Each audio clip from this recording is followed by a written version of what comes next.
Hello, welcome, or welcome back to Heretic Owl Tarot. Clearly, we're doing something a little bit different. This has been something that's been working its way through me for the last couple months, and I feel like I kind of finally have the energy to put it out there. Forgive me if you can hear me breathing kind of hard. I'm nervous. That's also been part of the process, getting over the fear, because new shit, right? Scary. And I don't really think that there's anything else kind of out there like this, which is the heretic in me.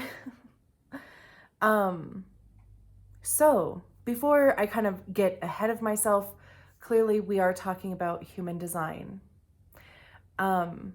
Maybe that wasn't clear, but okay. We're talking about human design. And specifically for the purpose of these readings, we are going to be talking about your human design profile. Now,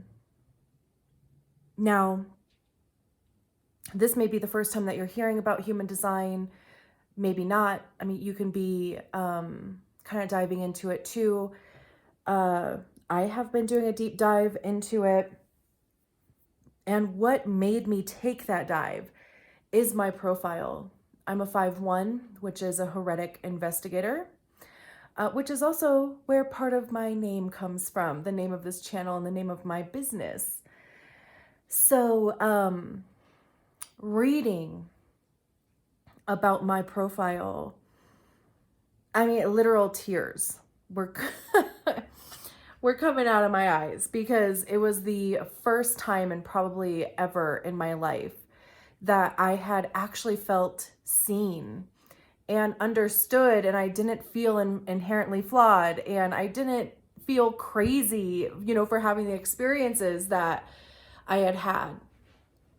So from there, and with the 5/1 profile, it is very hard to be seen.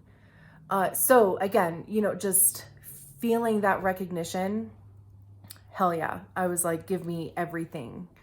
I need to know absolutely everything. And I don't, I'm not an authority on this. I'm not claiming to be, I am claiming to be a heretic and bringing more information. I do still have an intention of doing the Zodiac sign readings, but this is just a different way for you to get information regarding your situation. And that's what my intention is. Because also the one line in my profile loves investigation and just kind of having that information. That's not everybody, of course, but like I said, it's something different outside of your sun, moon, and rising sign. So, the readings are going to be the same. I mean, we'll get to, of course, the good stuff, but I just kind of want to set my intentions here and what you can expect. Really, the only thing that's changing is, like I said, we're not going to go by a Zodiac. We're going to go by human design profile. At the beginning of each profile reading, I do have an intention of reading some new information. Like clearly, like I have the definitive book of human design here, which comes from the School of Human Design, which I did not attend, but I bought the book. And I think it's, of course, just starting at the source, right? Or not. Okay. And then, I have a few other books. There's a few other blogs, and things. So, I do intend to just kind of give a bit more information on each profile every time I put these readings out. And then from there, we're just going to go into like the regular tarot reading. So that part is going to stay the same. Now, if you know your profile, you can just skip ahead because you would be here because this is your profile. But if you don't know your profile yet, I'll link the website below. I use Jovan Archive because, again, you know, it's kind of coming from the original. There are plenty of options when it comes to getting your human design. So, I mean, you can just Google human design chart and pick one. Of course, I mean, pick one that's free. I think for the most part they are, most of them, all of them. So you'll need the same information you need for your natal chart. So you'll need your birth date, the time, and location. Now with human design, the time does need to be as accurate as you can get it, because there are certain things that can change based on the time.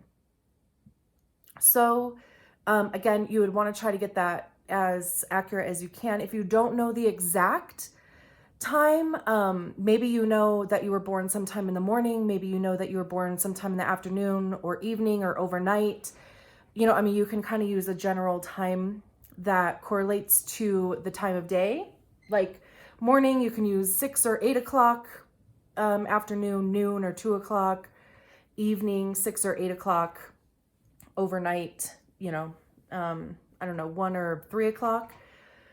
And if you don't really know that, like I have a friend who has no clue, like the time isn't even on her birth certificate, but she has always had this feeling that she was born in the morning and has just kind of rolled with that. So, you know, but you'll put in your information and you'll see your body graph. This one is mine. Aw. Now, your body graph is going to be unique to you. I don't think that it's impossible, but I think it's incredibly rare for somebody else to have your same exact design. There might be similarities, but as far as it being exact, that's pretty rare. Like my cousin and I have the same centers defined, which means that those centers are colored in. And we have some of the same channels and gates, which are those red or black areas between the centers, but it's not exactly the same. But there's a lot of similarities between us, but of course there's a lot of differences. So you'll see on the right or the left side, there's those numbers in red, that's the design side. And on the left, there's the numbers in black, which is your personality. And those numbers are the correlating gates, which again are the red and black lines between the centers. And the centers are those areas that are either colored in, there's 9 of them. They're either colored in or defined, or they are white or undefined. You can have all of them colored in, you could have none of them colored in, and you can have any combination of that in between. So it depending on how your screen looks, you might have to scroll down a little bit, or it might be to the right, but you'll see that there's listed a type, which would be either a manifestor, a generator, a manifesting generator, a projector, or a reflector. You'll see definition, you'll see strategy, you'll see your profile, your inner authority, your not self theme, and your incarnation cross. Now, we are focusing on your profile. Some would say, and I would of course agree with them, that one of the more important aspects of human design is understanding your type, your strategy, and authority, because that is how it is best for you to operate in the world or navigate life in the best way suited for your personal design. So, I mean, you can just Google or jump on YouTube and type in manifestor type, or just manifestor human design, you know, whatever your type is, manifesting generator, you know, whatever your type is, just type that information. I mean, there's so much good information. Of course, you can buy books if that's what you're into. However, I will leave that more to you for the time being. And like I said, we are going to focus on your profile. And before we get into the readings, and actually before I even skip too far ahead, there are 12 profiles.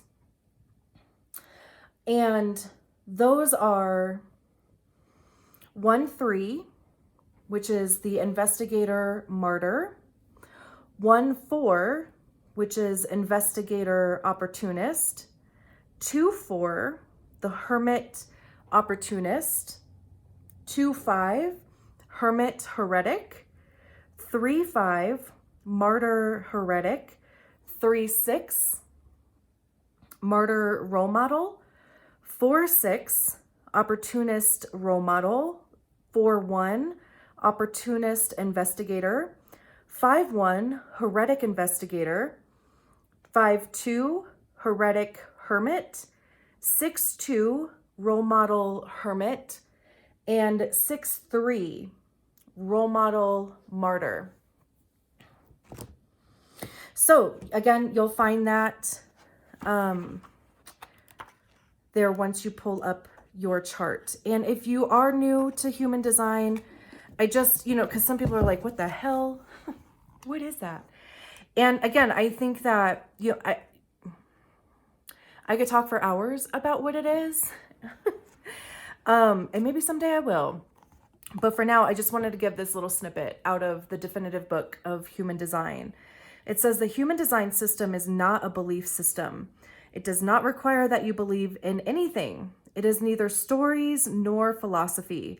It is a concrete map to the nature of being, a mapping of your genetic code.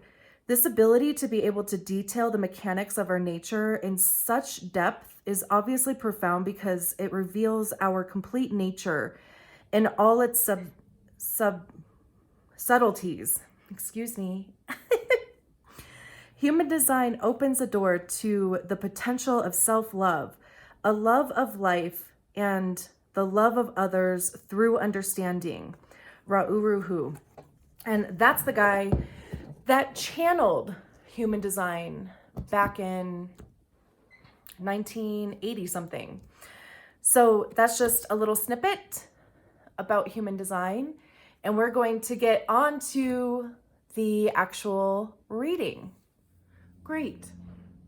So if you're here, you are 4-6 or opportunist role model. I love you guys. Some of my greatest friends are 4-6 profiles. So shouts out to you. So I think I said it in the intro, but I'm just going to read a blurb out of this, out of the definitive book of human design on the 4-6 profile. And then we'll jump into the tarot. I'm not going to read both pages. I'm just going to read this background here because I think it gives a great overview of the profile. And we can kind of get an idea of what it is to be an opportunist role model. So it says the opportunist role model has the potential to be an important and influential representative of what it means to live a 9-centered life, completing the personal destiny process begun by the 1-3 profile. 4-6s externalize their foundation and model through self-awareness what it means to live uniquely as yourself. This is an unusual profile as both lines are transpersonal. However, its role is still one of personal destiny and remains self-absorbed in its life. The 4th line consciously develops and employs its social gifts and personal networks to enhance its realm of influence. But the unconscious 6th line rarely allows itself to become intimately involved, as it must remain separate and unencumbered in order to look at what lies ahead. At the unconscious level, the 4-6 profile lives its life in 3 stages, and the first 30 years can be a challenging time, as the 6th line lives as a 3rd line and continually bumps into life in a very subjective way. During this time, there is an internal discomfort because the conscious 4th line wants stability and a solid foundation, while the unconscious third line must go through its trial and error, experimentation, and discovery process. The unconscious third line learns by exploring in a deep way the truth of what this material plane is.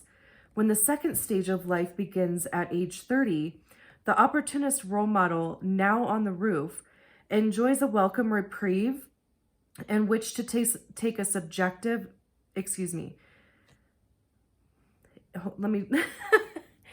when the second stage of life begins at age 30, the opportunist role model, now on the roof, enjoys a welcome reprieve in which to take the subjective experiences and turn them into objective wisdom. With a bird's eye view, it now sees that this may actually be that. While up on the roof, the fourth line establishes its stability by engaging itself in securing a family, a career, and a trusted network of friends. In the final stage that starts at age 50, the 4-6 comes off of the roof and re-engages in life, influencing and externalizing a new transcendent perspective that is neither this nor that. Through the simple process of living life, they model what it is to be uniquely yourself, rather than be defined by the nature of the world around you. Amazing. And very inspiring, you know. It's interesting. I have a friend who is currently on the roof. And basically what they mean by on the roof, if you don't know, if that's like a phrase or a term that's new to you, it basically just kind of means that it's almost like you kind of retreat a little bit from life. Like maybe you're not hanging out as often. Maybe you're more of a homebody. Maybe you're even kind of choosing your interactions a bit more, you know, because, you know, if you are going to kind of spend your time in those situations, you want them to be, you know, kind of beneficial and feel good to you. But like it was saying, you know, like while you're on the roof, it's almost kind of like, you know, those experiences that you had during your first 30 years, it's kind of almost like those integrate into your being. Like you start kind of unpacking them. Like why was I doing what I was doing? Or why was I experiencing the things that I experienced? Or, you know, and not only yourself, but, you know, the people around you. Like, why are the people around me the way that they are? And how does that, you know, like, how does that interaction play into me and my identity? And right. So like I said, you know, I have a friend that is currently, on the roof. And then I have another friend who is technically off the roof.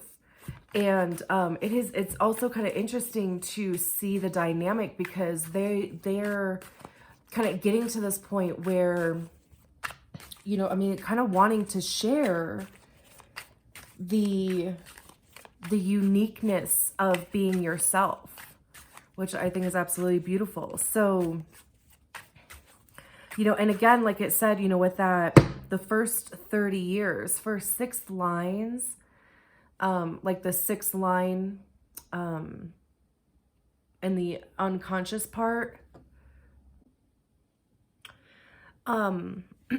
sorry about that. My dog was going crazy.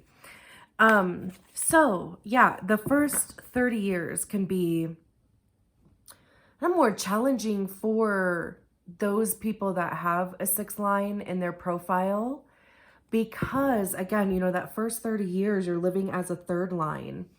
And the 3rd line is all about trial and error. Like there's no other way to learn other than doing. And the 3rd line is going to discover all of the ways to not do something before they finally come to the wisdom of I don't want to say the correct way of doing things, but the better or the best way of doing them. So that can be challenging, right? You know, like, especially if you're just kind of like it was saying, you know, bumping up against life and, you know, kind of going through these experiences and the trial and error process, and then that discomfort of, you know, really kind of wanting to have like a stable foundation that the fourth line craves. But it's coming. It will be available to you. And the roof, you know, when they talk about the roof, like, it's not necessarily like you're like forced to do anything by any means, but it does ask you to kind of go with that flow. Like, if you find yourself 30 or in your 30s, and if you find yourself kind of retreating a little bit, like maybe slowing your roll, maybe even, you know, like pondering therapy or some sort of like, you know, some kind of way to help you unpack things, that is natural, right? And, you know, of course, like, follow your strategy and authority with that. But it's kind of like imperative to go through that process. And even, of course, with the fourth line of like finding that stability with your career and your family and your networking group, or just your friend group, right?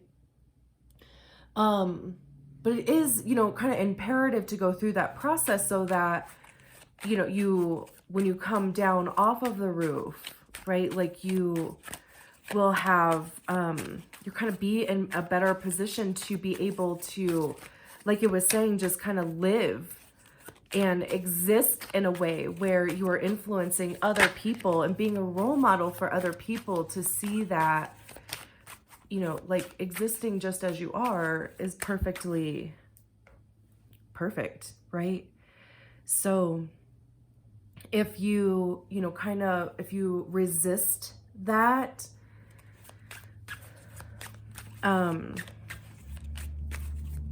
then, you know, I mean, it could just, I mean, not to say, it's not going to be anything bad. You're not doomed by any means, but it's almost, you know, I mean, like, it's not really like doing yourself any favors either.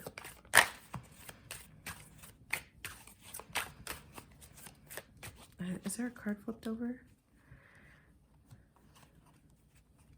And also, of course, too, you know, like, I mean, in order to kind of be a role model,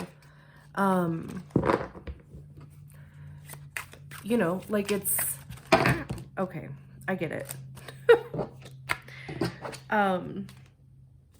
I swear, you know, like, there comes a point where they start getting annoyed.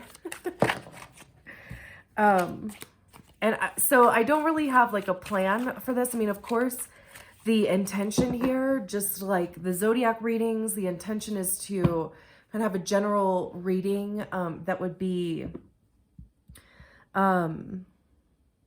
relatable, you know, obviously for you guys. So yeah, you know, like I said, like, just like any Zodiac reading, you know, it's going to be general, not necessarily like specific to the actual, like, you know, the profile, but okay, I get it.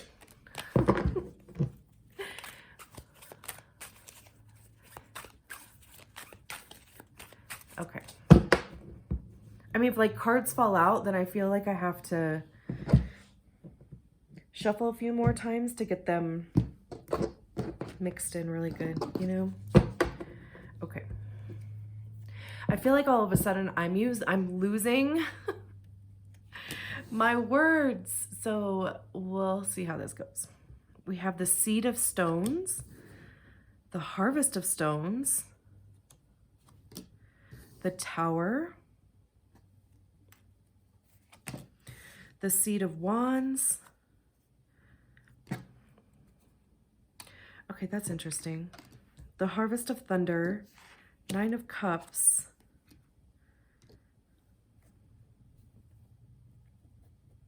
I'm going to take these because I was going to pull them at the same time, but let me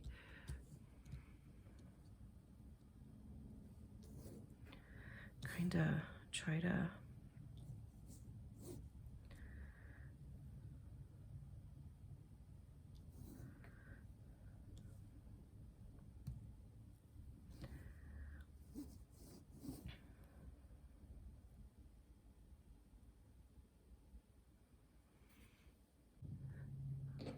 have the High Priestess at the bottom of the deck. So,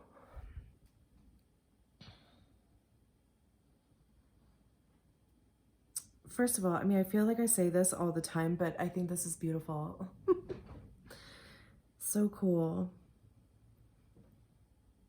This has this feeling of like,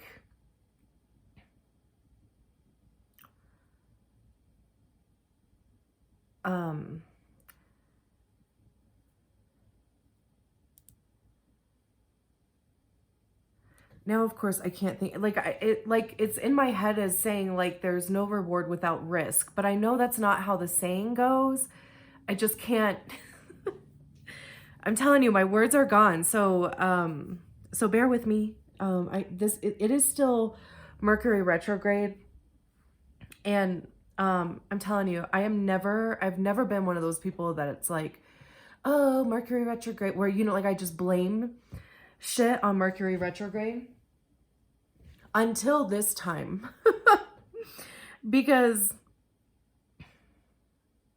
it is kicking my ass. And I don't know if it's because it's like in Taurus, because we're still like in Taurus season right now, which is my sun, or what, I don't know. Anyway, like I said, just kind of bear with me here.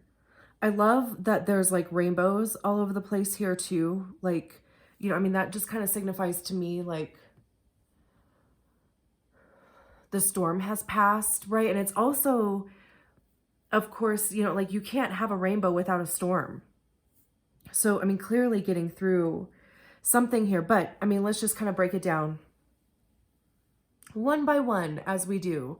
So it's interesting because we start with 2 seed cards, which are the pages. We start with the Seed of Stones, or the Page of Pentacles, and the Seed of Wands, or of course the Page of Wands. So this has, you know, the Page of Pentacles is, I always kind of see as like the apprentice role. Pentacles have to do with our money, our time, resources. It can also have to do with our physical health, like our actual body, right?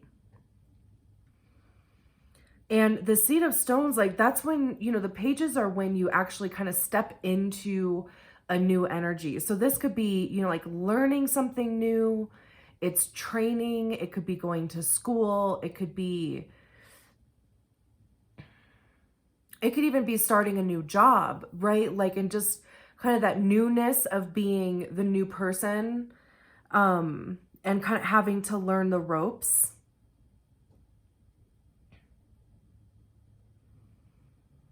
And then the Seed, or the Page of Wands, is like enthusiastic. And, you know, they're just kind of ready to do the damn thing. Like they're just ready to go for it. Highly energetic, right? Like, I mean, there's a lot of creativity that comes with Wands. You know, the Wands talk about action, communication. There's this kind of passion that goes along with the Wands. Like really kind of getting involved in something that lights you up, that puts a fire under your ass. And this could even be something new. Like maybe you discovered either something about yourself, or again, you know, I mean, you could have discovered like a new craft. You could,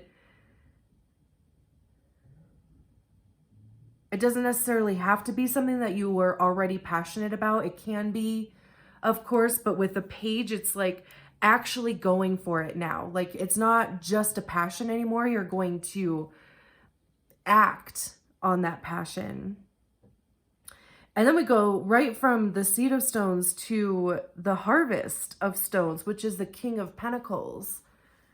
And of course, you know, the kings are the highest expression of the suit, right? So the King of Pentacles is kind of overflowing with abundance. You know, like they figured out the money thing, right? There's, you know, like a continuous flow of money. You know, if it has to do with your physical health, you know, it's kind of like the pillar of health and fitness, right? Like really kind of, you know, like honing in on that aspect.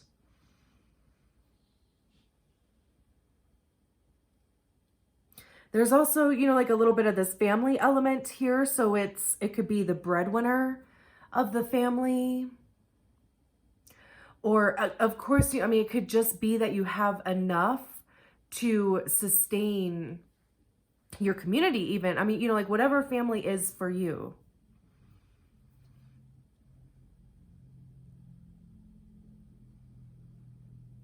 It could be resources showing up, like the right opportunities.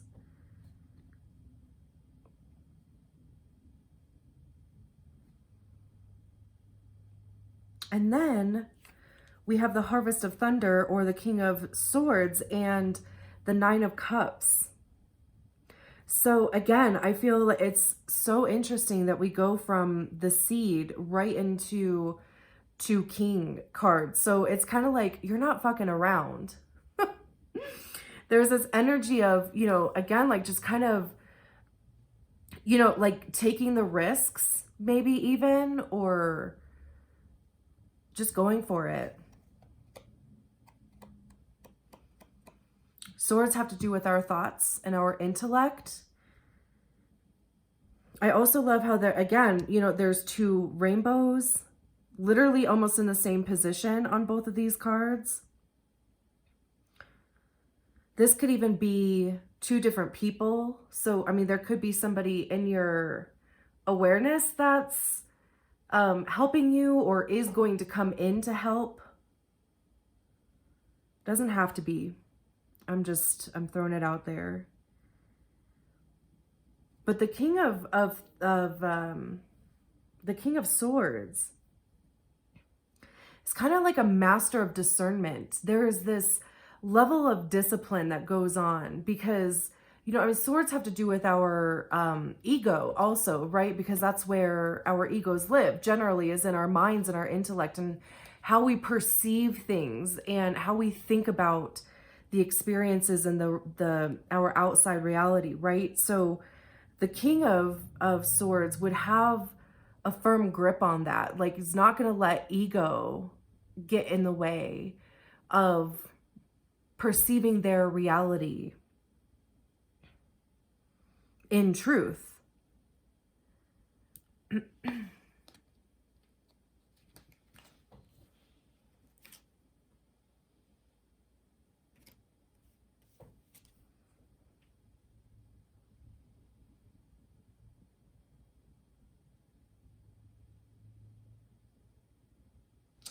I wanted to look at the the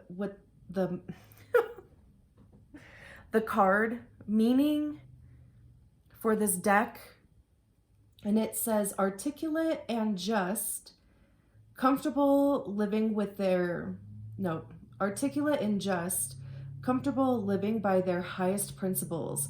Our mentor Moose reminds us of the power of integrity and reason. This could even just be saying to, you know, whatever this thing is that you're going to be going for, this could be a reminder about being sure that you are coming from a place of your own integrity. Like, that's the way that it's going to work out. Because, you know, if you're not, and just kind of like what the book was saying about how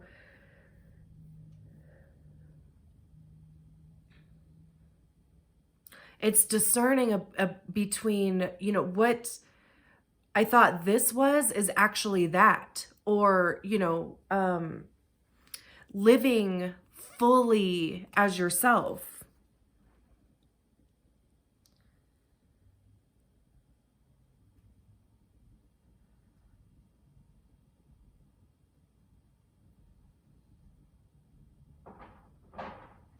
And, you know, it's almost kind of like even vice versa. I just want to say, you know, like, you are going to be, there is this level of success here because you would be showing up strictly and 100% as yourself. And we have the Nine of Cups here that came out with the King of Swords. And the Nine of Cups is wish fulfillment. Also with this rainbow here. I know there's a rainbow partially here on the Tower card, but like it's cool that the 3 cards that are in the center here all have rainbows on them. Like,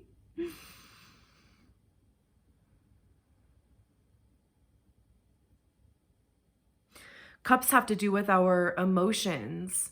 So, you know, and when we talk about the 9 of Cups, the 9s are when we individually feel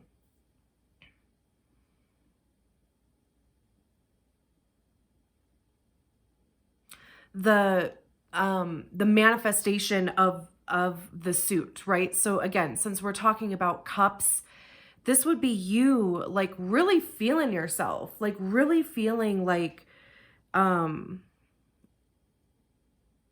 you know, you're happy about this level of success. You're happy even about maybe the person that you are becoming or have become, right? There's like this level of acceptance that even kind of goes into this 9 of Cups.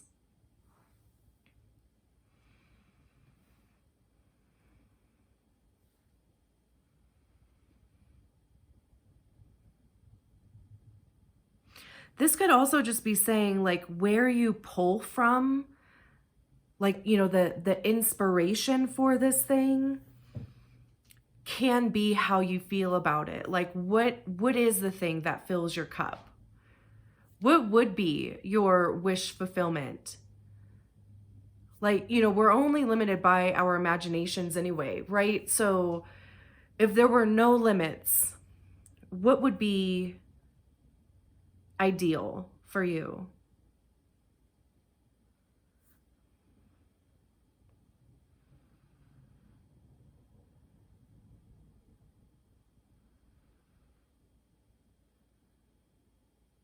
I also love how the flower that she's holding is a different color than these flowers. So again, there's this like uniqueness. I mean, what it is that you are thinking about doing, it could be unique to you.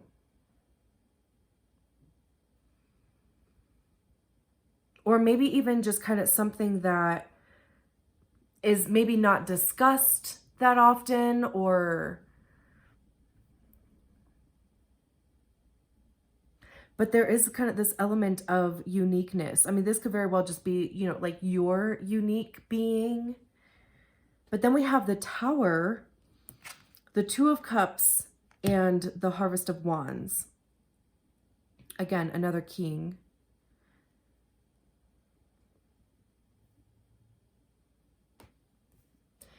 And the Tower is, you know, the Tower talks about like sudden change.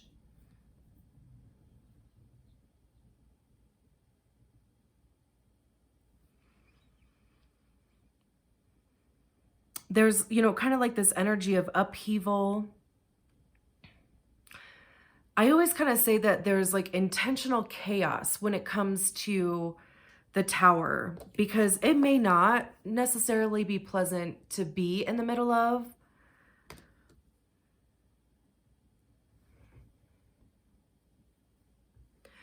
But it is going to take out what no longer is serving you, whether that's people, jobs, relationships, thoughts, behaviors, patterns.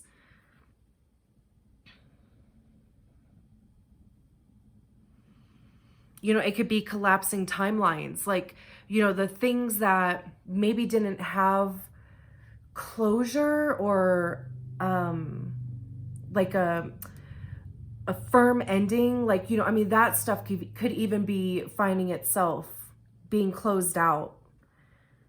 So again, you know, I mean, it's not necessarily a comfortable energy to be in. It can't, you know, it doesn't necessarily have to be like absolutely terrible either, but It can be sudden. I mean, you know, like you can see it coming. Sometimes you don't.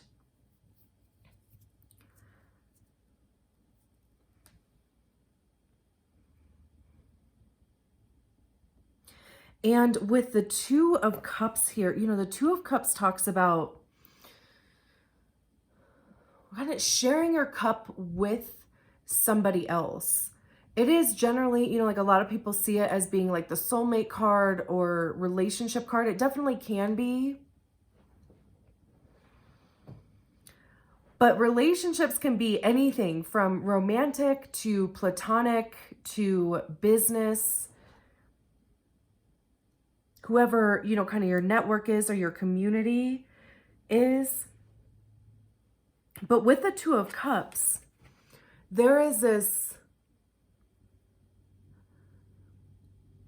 equal give and take, because both people, or the people involved in the situation, are going to come with their cups already full.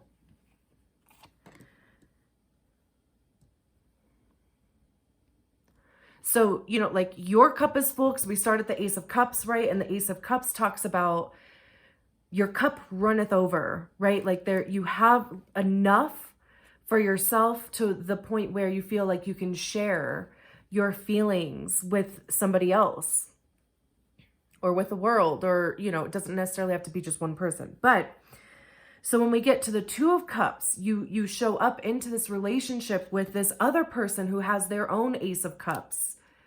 And you kind of, you switch them, you know, like you can share your cup, they'll share their cup. So, you know, in this depiction here, like both people, both characters, I should say, are being nourished, right? Like one person, it's not, you know, like 90-10, 80-20. This is 50-50.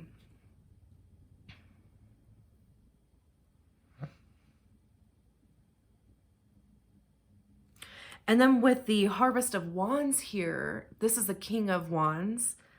So we even have this progression here from the Seed to the King of Wands.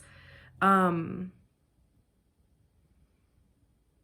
know, the King of Wands is the entrepreneur.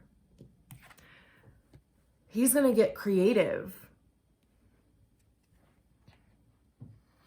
There's also, you know, again, like this uniqueness here, right? Because they're going to kind of follow their own passion and desires and kind of let that be the guide for where they're going to go. But again, with it being the king, there is also this element of discipline. It's not like, you know,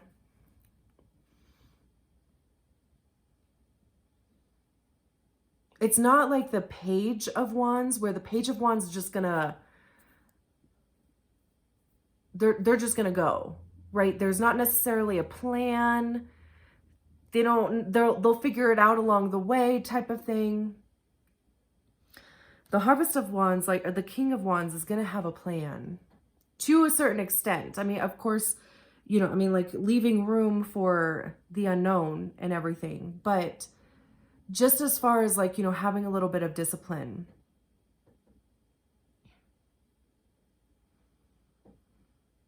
I'm also, there's a couple things. So I'm also kind of getting this message about, now of course I need to get it from my head out of my mouth. So whatever this thing is that, you know, like, especially where we begin here with the two pages or the two seeds,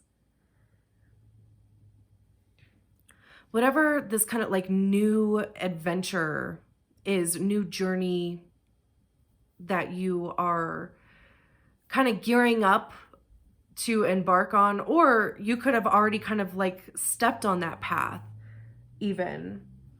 It's almost kind of like, you know, like it's just going to kind of change things here. It could just maybe even change the trajectory of, you know, like whatever direction you were going in. There is definitely this level of success though. Like there's literally nothing here that says that you will not be successful. Like everything is saying that you will be successful. And this Tower card, it's almost kind of like, you know, it's going to, again, just kind of clear out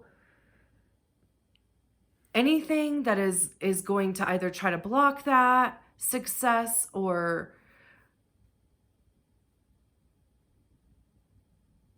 would prevent you even, because like this almost just kind of feels like finding your people with the Two of Cups, like because you would be, like stepping into even like maybe that role model thing. And of course, like it doesn't necessarily mean that you're in your 50s, but you could be, kind of figuring out what this role model thing is, or how you want to kind of be of service, if you want to be of service. And it's kind of like, like the whatever you are putting out, like however you are filling other people's cups, they're filling yours too. And that could just be because like, you're living in your highest expression, or, like just living in your truth, showing up exactly as you are. And this King of Wands would be showing up exactly as you are, right? Like you would be the King of Wands in this situation. This could also be, I just want to throw this out here, this could be like meeting or even creating like some passion in your relationship if you are in a relationship, because he would bring the passion. And he, it's not gender, he, she, they, the King of Wands is going to bring that passion. They're going to bring that fire, okay? And needs are going to be met.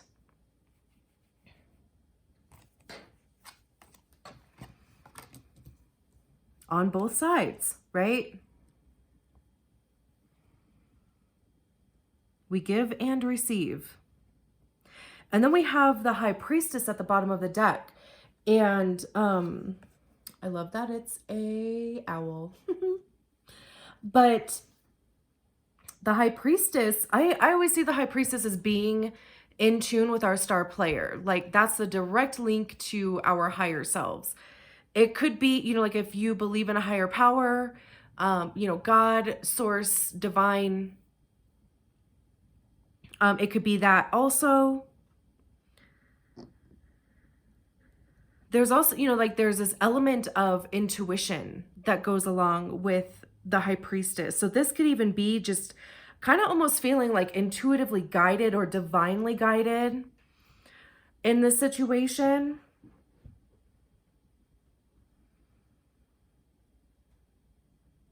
As I'm like looking at this owl, I keep hearing it's time. So, whatever this little situation is here, the owl is like, it's time. It's time to be the seed.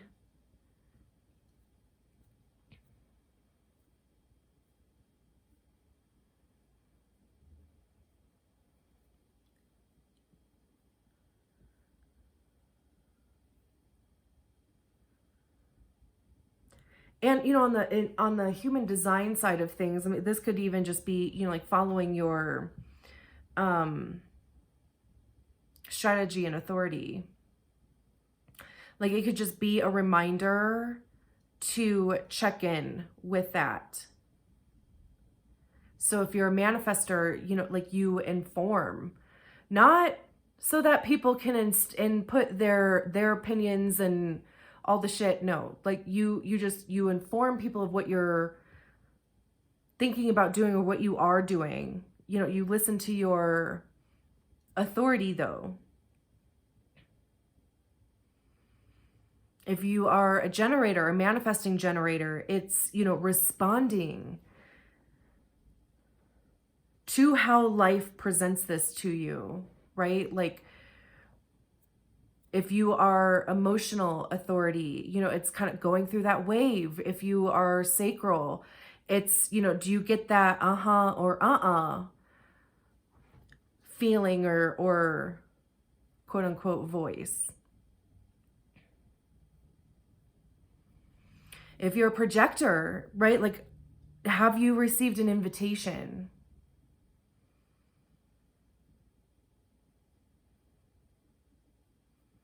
Has somebody invited you to, you know, kind of share this thing or elaborate on it, or, right? Like, create a program even, or if you're a reflector,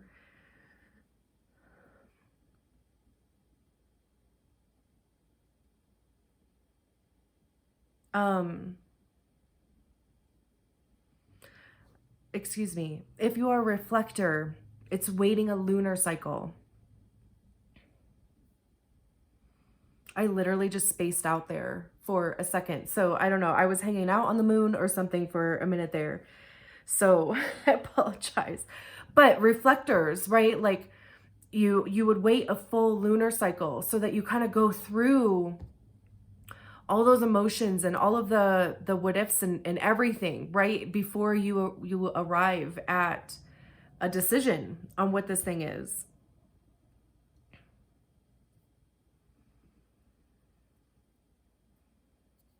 Beautiful.